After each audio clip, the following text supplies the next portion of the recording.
Salut les mécamaniacs, aujourd'hui on va tester un nettoyant injecteur.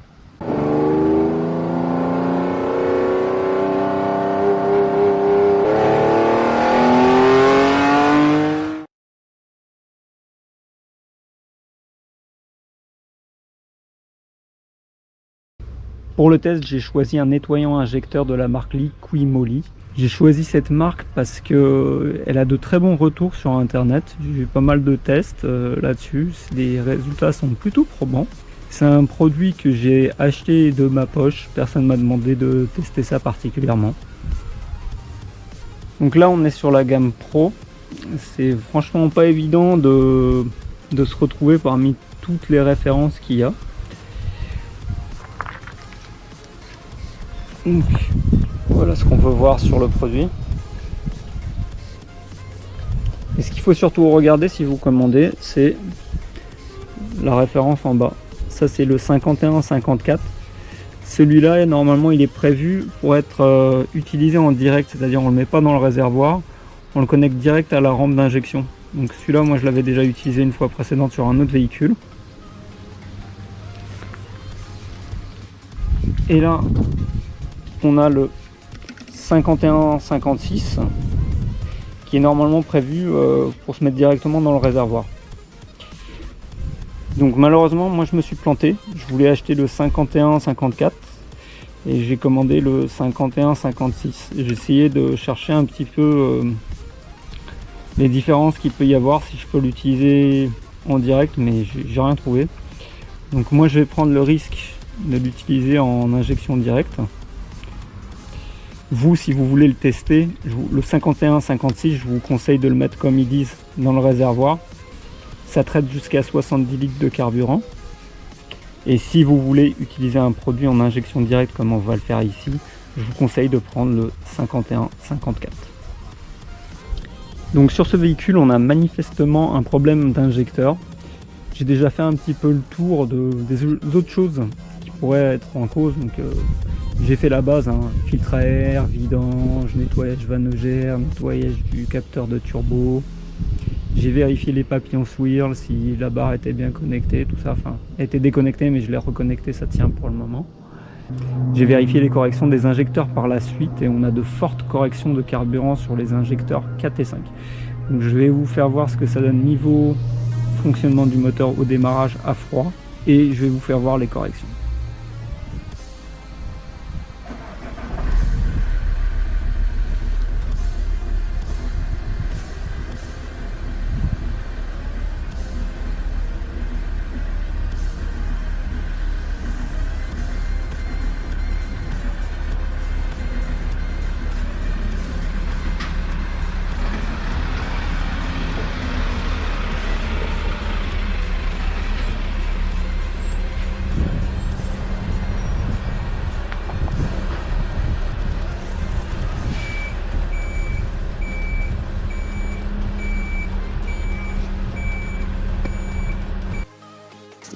Donc là vous voyez les corrections que j'ai pris au moment où vous avez vu juste avant, où vous avez vu le véhicule fumer. Donc là vous pouvez voir notamment une très forte correction sur l'injecteur 5. Et on va aussi voir une correction assez conséquente sur le premier injecteur. Donc là on est à 22-23 degrés. Et donc après l'injecteur 5 redevient un fonctionnement un peu plus normal. Donc probablement que la fumée vient de là en fait.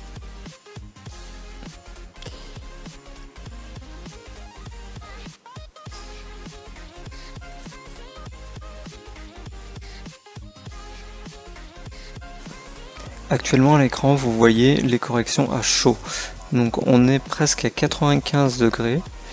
Sur les 4 premiers injecteurs, on a une correction nulle voire négative et il n'y a que l'injecteur numéro 5 qui a une correction positive, assez importante compte tenu des autres corrections. Mais en théorie, elle est toujours dans les normes. Donc, comme vous avez pu voir, on a un problème sur l'injecteur 5 au démarrage, il monte à une correction qui va au-delà de 5 mm3. Donc normalement la norme est entre plus 2 et moins 2. Donc là on est bien au-delà. À chaud c'est un peu mieux, mais c'est aléatoire. Je sais pas si on aura vu sur la vidéo, en fait quand j'accélère par moment c'est comme s'il se grippait. Par moment si je fais une petite accélération et que je relâche, il fonctionne mal, les corrections sont très fortes, et si je recommence après ça revient à la normale. Un petit truc à noter malgré tout, hein, c'est que le câble il n'est pas dénudé, mais l'isolation là elle est abîmée. Donc bah, je vais remettre de l'isolant plus tard dessus. C'est le 4 et le 5 ici. Donc, je sais pas si ça peut perturber, mais à la limite avec la chaleur je veux bien. Mais à froid ça devrait pas. Donc ce qu'on va faire, c'est que j'ai déjà dévissé la boîte à fusibles de vis cruciforme ici. Il va falloir retirer le relais qui s'appelle R10, c'est celui-là. C'est le relais de la pompe de gavage qui se trouve dans le réservoir. Ici, on a l'arrivée du carburant qui va jusqu'au filtre, qui repart du filtre ici. Donc là, c'est l'arrivée de carburant, donc on va déconnecter ici. Et on va raccorder l'arrivée de carburant ici. Donc il faut juste appuyer des deux côtés sur le truc blanc là, et il y a la même chose de l'autre côté. Il faut pousser et tirer, et normalement ça s'enlève. Il faudra aussi déclipser ici pour enlever une tube. Donc on va raccorder l'arrivée de carburant ici, et là c'est le retour de carburant qui va directement dans le réservoir. Donc on va déconnecter ça et on va le mettre aussi dans le récipient. Donc j'ai enlevé le relais. Pour l'enlever, il faut d'abord enlever celui-là parce que sinon c'est compliqué à l'attraper.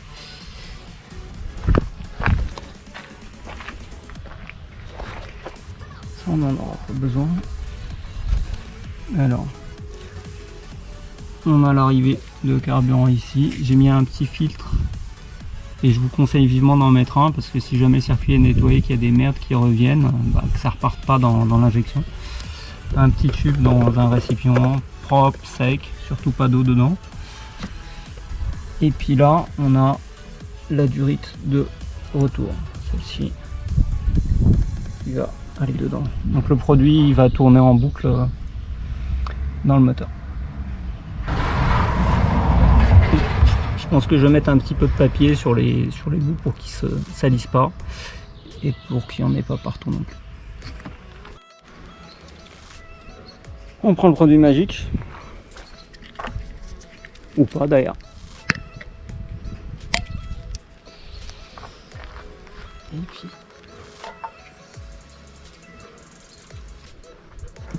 Donc je sais pas si ça se verra sur la caméra, le produit est jaune, voire un peu rouge comme du kérosène. Ou jaune foncé.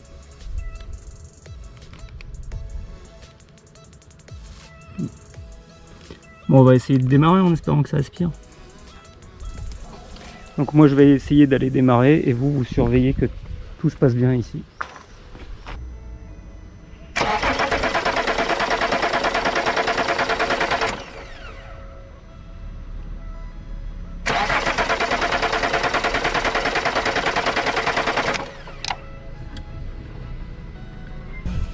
Update, comme ça voulait pas démarrer. J'ai pris une petite poire comme ça pour aspirer dans le tube que j'ai reconnecté et j'ai attaché le petit récipient là pour commencer à se casser la gueule. Donc, comme j'ai pas envie qu'il se renverse et qu'il y en ait partout. Voilà.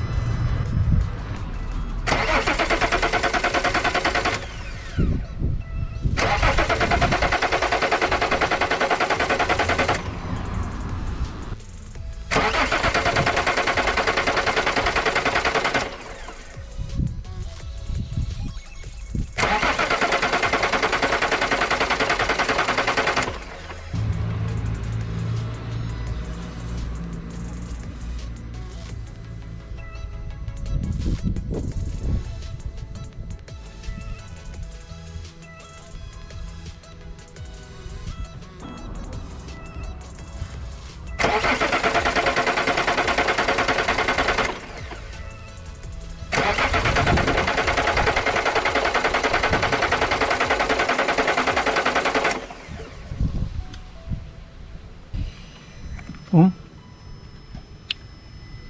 Comme dirait notre ami François, c'est un fail. Donc, Là pourtant on a bien du carburant. Hop. On voit qu'il y a bien du carburant.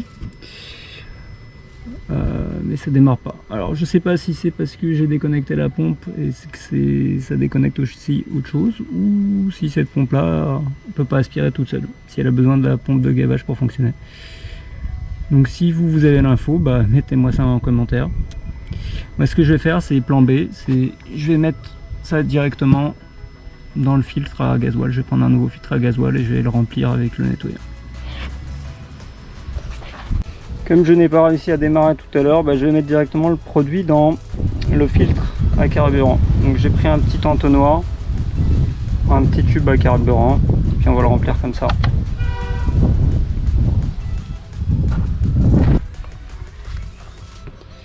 Donc prendre soin de bien remplir par l'arrivée du carburant, comme ça si vous mettez une petite merde à tout hasard, bah, ça sera filtré par le filtre. Filtré par le filtre.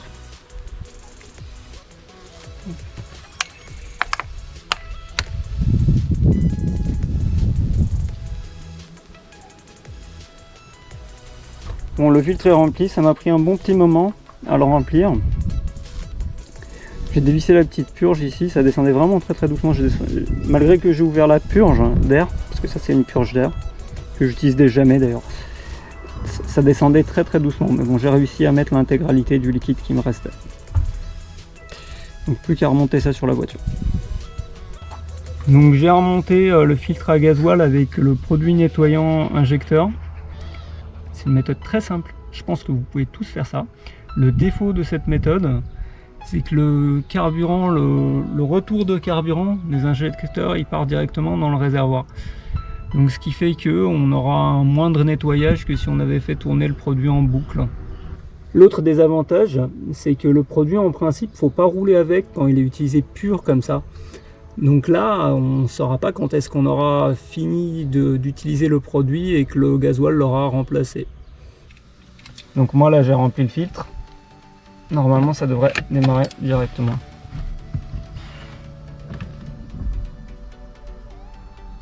On n'entend pas de bulle.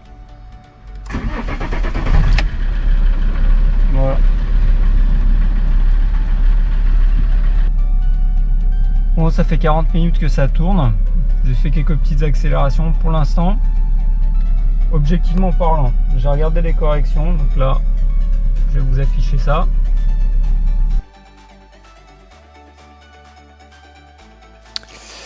Donc après 40 minutes de fonctionnement avec le produit, on voit rien d'extraordinaire. On est à 95 degrés, donc on est à chaud. On a les 4 premiers injecteurs, ça va plutôt bien.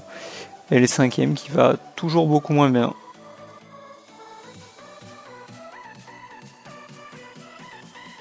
Niveau correction, je vois rien de notable, voire de faramineux. Avis subjectif. J'ai l'impression que le moteur tourne quand même légèrement mieux. J'ai l'impression qu'il tourne plus rond. Il y a moins de vibrations, mais ça c'est un avis tout à fait subjectif. On est le lendemain du nettoyage des injecteurs. Le véhicule est froid. Je vais procéder à un démarrage, on va voir s'il y a du mieux.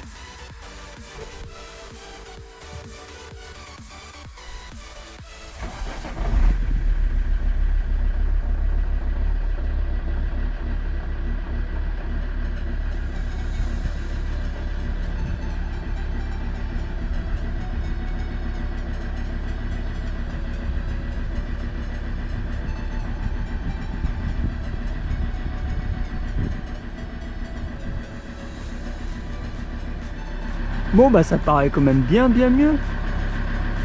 Même si c'est pas miraculeux pour l'instant.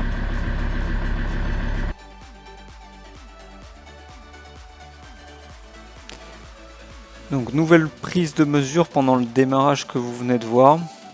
Donc malheureusement on constate que ça n'a pas fait grand chose au niveau de l'injecteur 5. Les corrections vont toujours au-delà de 5 mm3. Le seul léger mieux que j'ai pu peut-être voir, c'est au niveau de l'injecteur numéro 1. Il monte toujours en haut en correction au démarrage, mais j'ai l'impression qu'il y a un très léger mieux.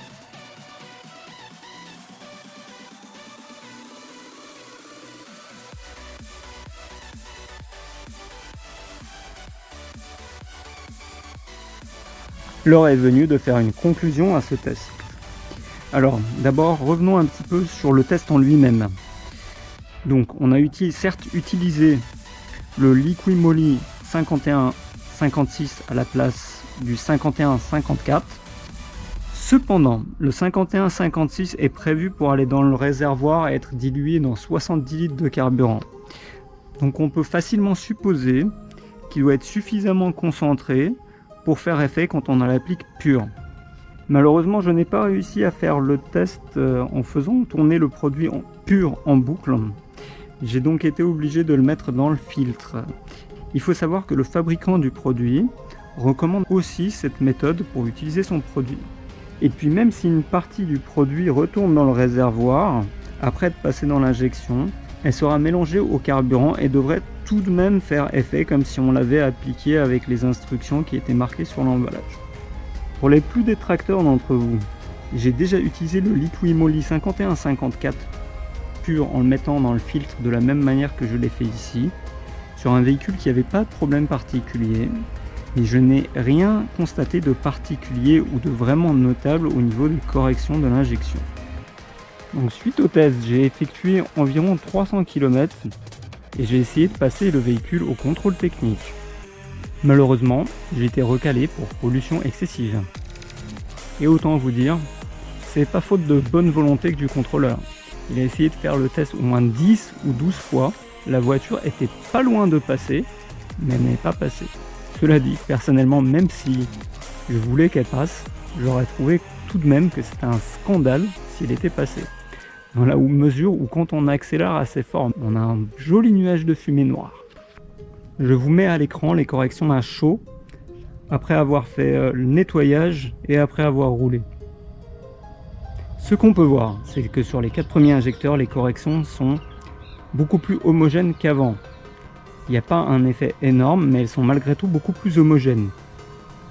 Cependant, sur l'injecteur 5, on voit tout de même une correction. Même si elle ne dépasse pas le +2 qui en théorie est la limite au-delà de laquelle il faut remplacer l'injecteur, elle est clairement en décalage par rapport aux autres injecteurs. Il faut noter que ici, lors du test, on voit les corrections au ralenti.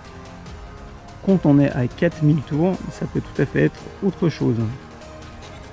On peut notamment le voir sur les graphiques que je vous mets à l'écran. Il y a bien une grande différence de correction entre le 5e injecteur et les autres. Moi, ma conclusion perso, c'est que le 5 est tout simplement HS. Donc vous verrez dans une prochaine vidéo le remplacement de cet injecteur, je l'ai déjà reçu. Pour conclure sur le produit, est-ce qu'il y a eu un effet? J'ai bien envie de dire oui, parce que je ressens tout de même une amélioration, même si elle est légère. Et puis on voit tout de même que sur les 4 premiers injecteurs, les corrections sont plutôt homogènes, ce qui est très bien. Cependant, ça n'a clairement pas résolu mon problème. Donc moi je dirais que ce genre de produit fonctionne à condition que votre injecteur ne soit pas trop détérioré. Si c'est le cas, comme chez moi, il faudra le remplacer. Si vous avez d'autres idées de produits à tester ou d'autres tests à faire, n'hésitez pas à me le mettre en commentaire. Si vous avez aimé ou que vous avez trouvé ça utile, mettez-moi un petit pouce et surtout n'oubliez pas de vous abonner à la chaîne pour ne pas rater mes prochaines vidéos. Allez, à plus!